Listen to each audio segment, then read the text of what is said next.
انہوں نے ابو ہریرہ سے جو حدیثیں سنی تھی نا، انہوں نے اس کو ایک صحیفے کے اندر جمع کر دیا تھا، جس صحیفے کا نام تھا صحیفہ حمام ابن منبہ۔ برلن کے اندر بھی غالباً آج جرمنی کے اندر یہ نسخہ آپ کو مل سکتا ہے۔ تو یہ حمام ابن منبہ کا جو صحیفہ ہے یہ کب لکھا گیا تھا؟ حضرت ابو ہریرہ کے سامنے۔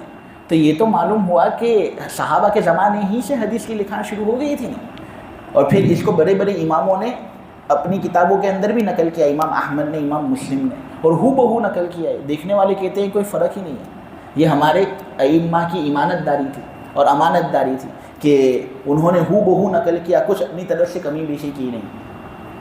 تو یہ ابو ہریرہ کا جو نسخہ تھا یہ صحابہ کے سامنے ہی لکھا گیا۔ میرے عزیزو، اسی طرح حضرت عمرو بن العاص رضی اللہ تعالی عنہما ایک بہت بڑے صحابی تھے، وہ بھی حدیثیں لکھا کرتے تھے حضور کے سامنے ہی۔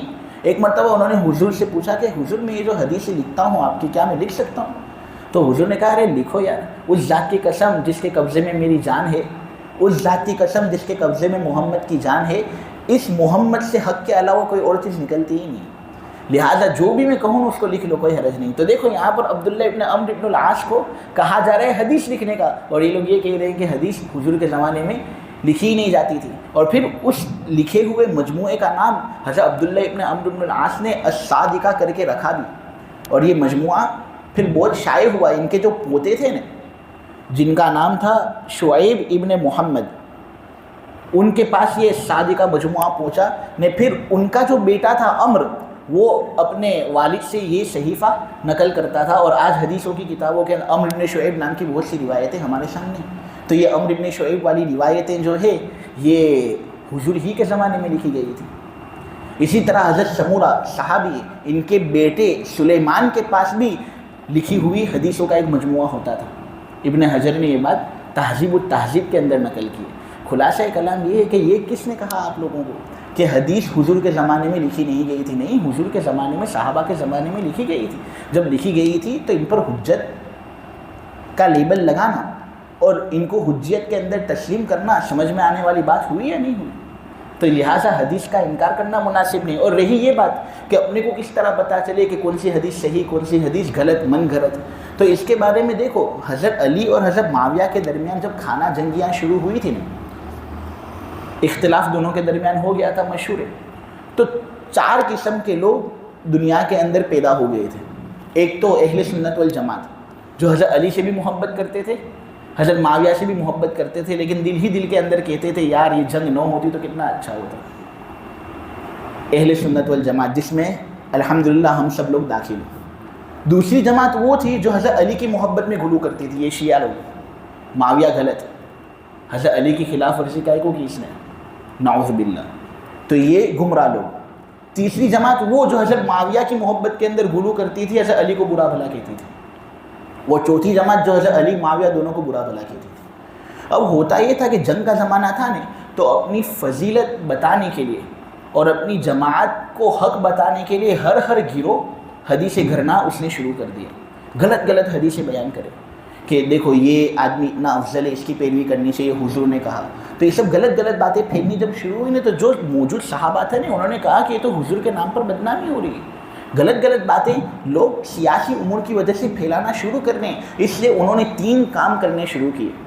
نمبر 1 سند، نمبر 2 نقد روات، اور نمبر 3 توثیق اکابر۔ یعنی انہوں نے ہر بات کو قبول کرنے سے پہلے سند دریافت کرنا شروع کیا کہ دیکھو یہ جو تو بات بیان کر رہے یہ کس کے حوالے سے بیان کر رہے، تو کیا اپنی طرف سے اس کو گویا ٹھوک رہا ہے، یا یہ کہ تو کسی کے حوالے سے یہ بات بیان کر رہا ہے، پہلے یہ بتا۔ تو دیکھو اس کے ذریعے سے بات معلوم ہو جاتی تھی کہ یہ کیا غلط بات کہہ رہے ہیں یا صحیح بات کہہ رہے ہیں۔ نے پھر جو آدمی بات کر رہا ہے اس پر بھی مستقل تنقید ہوتی تھی کہ یہ بہت جھوٹا آدمی تو نہیں ہے، سچا آدمی ہے، جھوٹا آدمی ہے، شرابی ہے، جوا کھیلتا ہے، یا پہلی صف کے اندر نماز پڑھتے ہیں۔ تو اگر نیک ہو تو اس کی بات لیں گے، اگر نیک نہیں ہے تو ہم اس کی بات کہیں کو قبول کریں۔ تو یہ نقد روات کا سلسلہ پھر شروع ہوا۔ نے پھر نمبر 3 توثیق اکابر، کہ اگرچہ ایک آدمی سند بیان کر دے نہ، اگرچہ وہ بظاہر نیک معلوم ہوتا ہو، لیکن پھر جو بڑے بڑے لوگ علماء وہاں پر موجود ہوتے تھے نا، وہ اگر اس کو صحیح قرار دیتے نا تو ہم اس کو مانتے ہیں، ورنہ ہم اس کو غلط کہہ دیتے۔ تو یہ سلسلہ جاری ہوا تاکہ معلوم چلے کہ کون سی حدیث صحیح کون سی حدیث غلط، تو پھر یہ حدیث کا مجموعہ ہمارے سامنے آج تیار ہوا۔ اور اس آیت میں اسی بات کی طرف ایک لطیف اشارہ ہے کہ دیکھو میرے عزیزو، جس طرح قرآن حجت ہے اسی طرح حدیث بھی حجت ہے۔ اور پہلے کے زمانے کے لوگ جو ہوا کرتے تھے نا، وہ بہت ماہر قسم کے لوگ ہوا کرتے تھے، اللہ نے ان کو عجیب قسم کی مہارت دی تھی۔ وہ مستقل طور پر ہر بات کو ہماری طرح لکھتے نہیں تھے، ہمارے ذہن کمزور ہو چکے ہیں، اس لیے ہم ہر بات کو لکھ لیتے تاکہ ہمیں یاد رہے۔ لیکن وہ جو پہلے کے لوگ تھے نا، صحابہ تابعین، ان کو لکھنے کی ضرورت نہیں ہوتی تھی، اس لیے بہت زیادہ لکھان کا رواج ہوا نہیں، اور مستقل طور پر جو تدوین ہوئی وہ بعد میں ہوئی۔ دیکھو میں آپ لوگوں کو چند واقعے بیان کرتا ہوں جس سے آپ کو اندازہ آ جاوے کہ ان کے حافظے کیسے مضبوط ہوتے تھے۔ اب یہ جو واقعے میں بیان کروں گا یہ امام ترمذی کا ایک واقعہ ہوگا، ایک ابو زرعہ رازی کا واقعہ ہوگا، ایک امام ابن شہاب زہری کا واقعہ ہوگا، 3 واقعے ہیں۔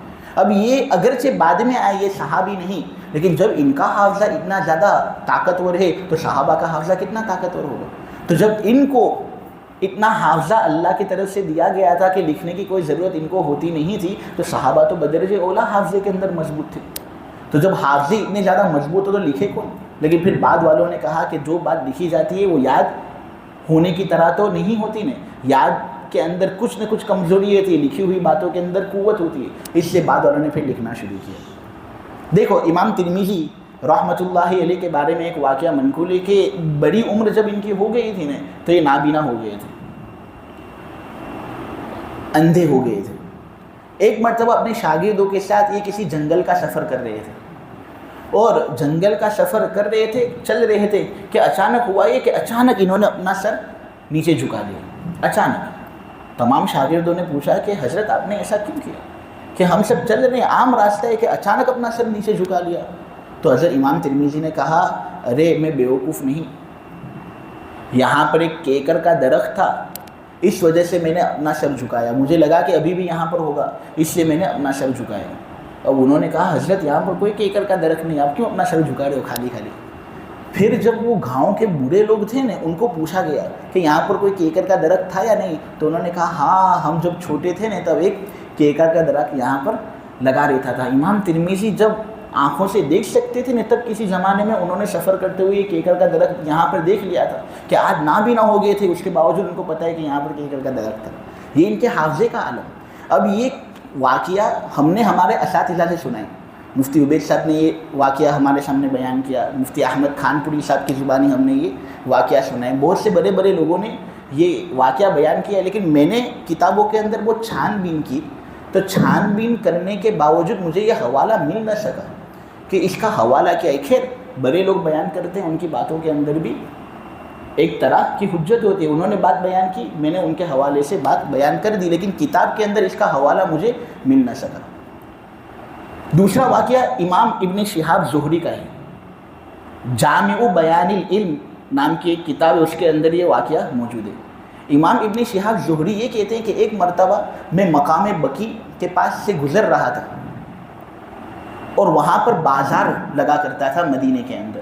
اب بازار کے اندر تو ہوتی ہیں نا بےہودہ باتیں، کوئی جھوٹ کہہ رہا ہے، کوئی دھوکہ دے رہا ہے، تو کوئی گندے الفاظ استعمال کر رہا ہے، تو بازار کے اندر اس طرح بےہودہ باتیں بہت ہوا کرتی ہیں۔ تو امام ابن شہاب زہری یہ کہہ رہے ہیں کہ جب میں مقام بقیع کے پاس سے گزرتا نا تو میں اپنے کان اس طرح بند کر دیتا تاکہ کوئی بےہودہ بات ان کانوں کے اندر پڑ نہ جائے۔ پھر کہتے ہیں اللہ کی قسم جس کے قبضے میں میری جان ہے، جب سے میں نے ہوش سنبھالا ہے نا تب سے جو بھی چیز کان کے اندر پڑ گئی ہے نا وہ یاد رہ جاتی ہے، اس لیے میں اپنے کان بند کر لیتا ہوں بازار سے گزرتے وقت تاکہ کوئی بےہودہ بات سن نہ لوں، ورنہ وہ دماغ میں اٹک جائے گی، بے ادبیاں پھر ہوں گی۔ تو یہ دیکھو ان کے حافظے کا عالم۔ اسی طرح ایک محدث تھے ابو زرعہ رازی، بہت بڑے آدمی تھے یہ بھی۔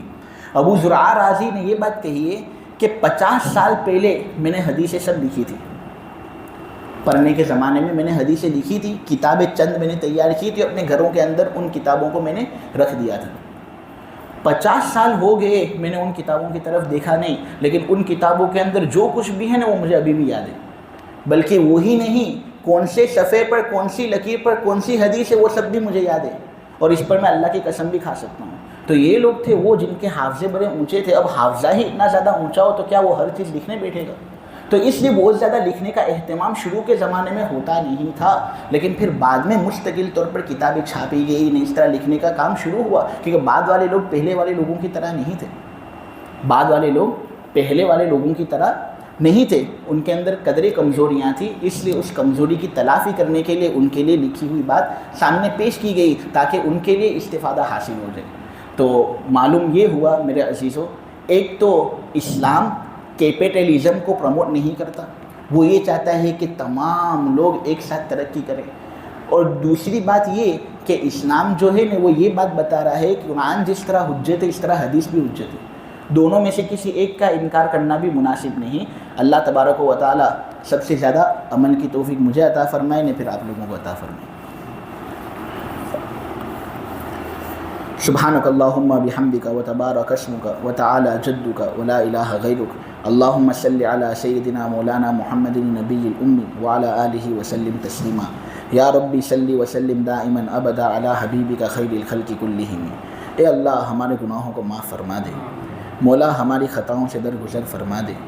بے شک مولا کریم نبی کریم صلی اللہ علیہ وسلم نے بڑی محنتوں کے ذریعے سے یہ دین ہم تک پہنچایا، قرآن اور احادیث کے ذریعے سے یہ دن ہم تک پہنچا.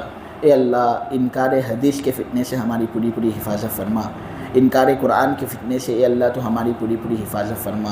ہر حدیث پر عمل کرنے والا ہمیں بنا دے، قرآن کی ہر آیت پر ہمیں عمل کرنے والا بنا دے. اے اللہ جو یہ کیپٹلزم کا سلسلہ دنیا کے اندر شروع ہو چکا ہے، اے اللہ اس سے دنیا کو تو پاک اور صاف فرما. اے اللہ زکاتی نصاب کو دنیا کے چھپے کے اندر پھیلا دے. مولا کریم تمام فقیر لوگ ترقی کریں اور تمام لوگ ایک ساتھ ترقی کریں، ایسی صورتحال پیدا فرما. مولا کریم بہت سے مسلمان ایسے ہیں جو روزی کی لائن سے پریشان ہیں، اے اللہ روزی کی لائن کے اندر ان کو تو ترقی عطا فرما. مولا کریم یہ لوگ آتے ہیں مجلس کے اندر بیٹھتے ہیں، محض ان کا مقصد تیری رضامندی کو حاصل کرنا ہوتا ہے، دین کی کچھ باتوں کو سیکھنا ہوتا ہے. اے اللہ ان کے مقصد کے اندر تو ان کو کامیاب فرما. اور اے اللہ ان کے صدقے طفیل میں تو میری مغفرت فرما دے. اے اللہ یہ جو قرآن کا درس ہوا اس کو خوب قبول فرما. بولنے کے اندر کچھ غلطیاں اگر ہو گئی ہو مولا، ہم پوری کوشش یہ کرتے ہیں کہ کوئی غلطی ہم نہ کریں، لیکن اگر ہو گئی ہو تو مولا معاف کر دینا، ویسے ہم بھی انسان ہی ہیں. اے اللہ قرآنی انوارات سے ہمارے دلوں کو منور فرما دے. اے اللہ قرآن کی ہر آیت پر عمل کرنے والا ہمیں بنا دے. دنیا آخرت دونوں جگہوں کے اندر عزت سے ہمیں سرفراز فرما، ذلتی سے اللہ تو ہماری پوری پوری حفاظت فرما. مجلس کے اندر جتنے بھی لوگ شریک ہیں ہر ایک کی خواہش ہوتی ہے مولا کریم، کوئی یہ خواہش لے کر آتا ہے، کوئی یہ خواہش لے کر آتا ہے. جتنی بھی جائز تمنا اور خواہشیں یہ لوگ لے کر آئے ہیں، اے اللہ خصوصی طور پر ان کی خواہشوں کو تو پورا فرما. دنیا دین دونوں اعتبار سے ترقیوں سے ان کو سرفراز فرما. بہت سے لوگ ایسے ہیں جو جاب کی لائن سے پریشان ہیں، ان کو نوکری وغیرہ نہیں ملتی. اے اللہ نوکری کا بندوبست ان کے لیے پیدا فرما دے، اور اے اللہ اچھی جگہ ان کی نوکری کرا دے. بہت سے لوگ ایسے ہوتے ہیں نوجوان کہ ان کے رشتے نہیں ہو رہے. اے اللہ بہت سی کوشش ان کی جانب سے ہوتی ہے، ان کے گھر والوں کی جانب سے ہوتی ہے، لیکن مولا کوئی لڑکی دینے کے لیے تیار ہی نہیں ہوتا. اے اللہ یہ کوئی برے نوجوان نہیں، یہ سب اچھے نوجوان ہیں. مولا کریم ہر ایک کے نصیب اور ہر ایک کے حصے کے اندر خوبصورت پاکیزہ نیک عورت تو متعین فرما دے، اور ایک کی مولا کریم غیب سے ضرورت کو تو پورا فرما. مولا کریم جتنی بھی دعائیں مانگی گئی اس کو بھی قبول فرما. جو دعائیں مانگنی چاہیے تھی لیکن ہم نے وقت کی وجہ سے نہ مانگ سکے، اے اللہ ان کو بھی قبول فرما. نبی کریم صلی اللہ علیہ وسلم اور تیرے نیک دانا بندوں نے جتنی خیر اور بھلائیوں کا تجھ سے سوال کیا وہ ہمیں اور پوری امت کو عطا فرما. جن شرور اور برائیوں سے پناہ مانگی ہے اے اللہ ان سے تو ہماری پوری پوری حفاظت فرما.